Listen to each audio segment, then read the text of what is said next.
आज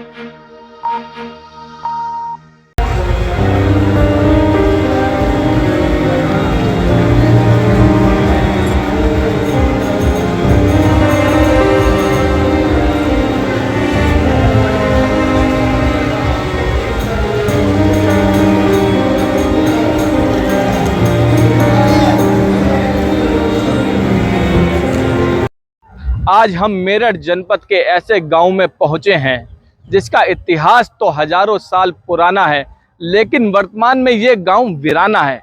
वीराना हम इसलिए बोल रहे हैं कि इस गांव की संख्या 0 है। सरकारी रिकॉर्ड में ये गांव दर्ज है धनवाली खेड़ा के नाम से। इस गांव के इतिहास पर नजर डालें तो कई हजार साल पुराना इतिहास निकलकर सामने आता है।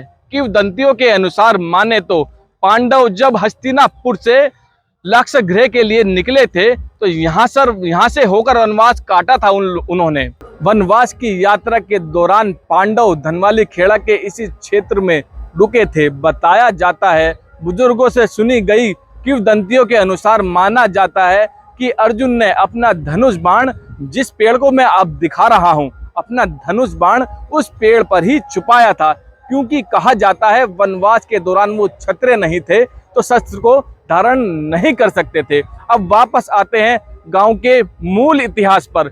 आप गांव की बात करेंगे तो हजारों साल पहले बताया जाता है, किंवदंती इसे हम कह सकते हैं कि हजारों साल पहले भूचाल आने के कारण इस गांव की सरजमी पलट गई थी, जिसके बाद यहाँ पर झाड़ फूस और हजारों साल पुराने पेड़, बरगद हो या तमाम सैकड़ों साल पुराने पेड़ यहाँ पर उग आए थे।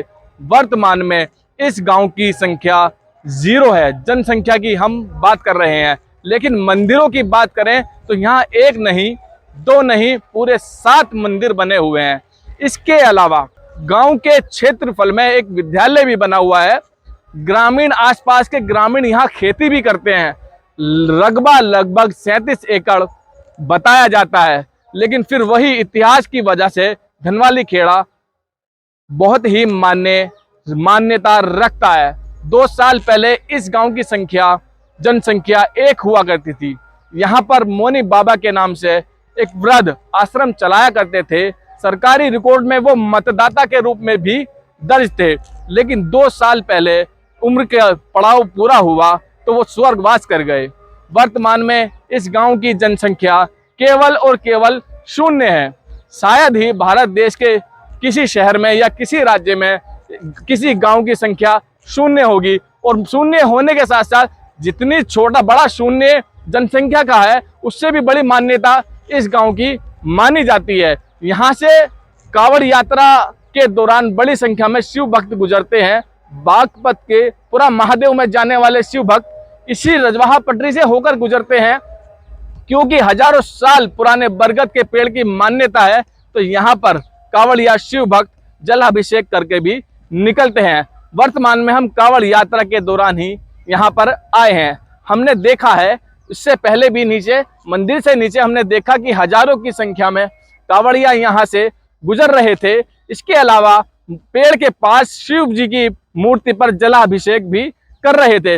मान्यता के कारण दर्जनों गांव के सैकड़ों लोग यहाँ पर सेवा शिविर भी लगाते हैं। सेवा शिविर में शिव भक्तों की सेवा करते हैं, कांवड़ियों की सेवा करते हैं, क्योंकि ये गांव मान्यता में बहुत बड़ा कह सकते हैं कि शायद ही इतना पुराना इतिहास किसी गांव का रहा होगा। तो इसलिए हमने आज सोचा कि आपको इस गांव के इतिहास से रूबरू कराएं और इस गांव के मंदिरों को दिखाएं। उम्मीद है आपको हमारी वीडियो पसंद आई होगी। अब हम आपसे इजाजत लेते हैं। मैं दानिश अंसारी, जनवाणी न्यूज, सरधना।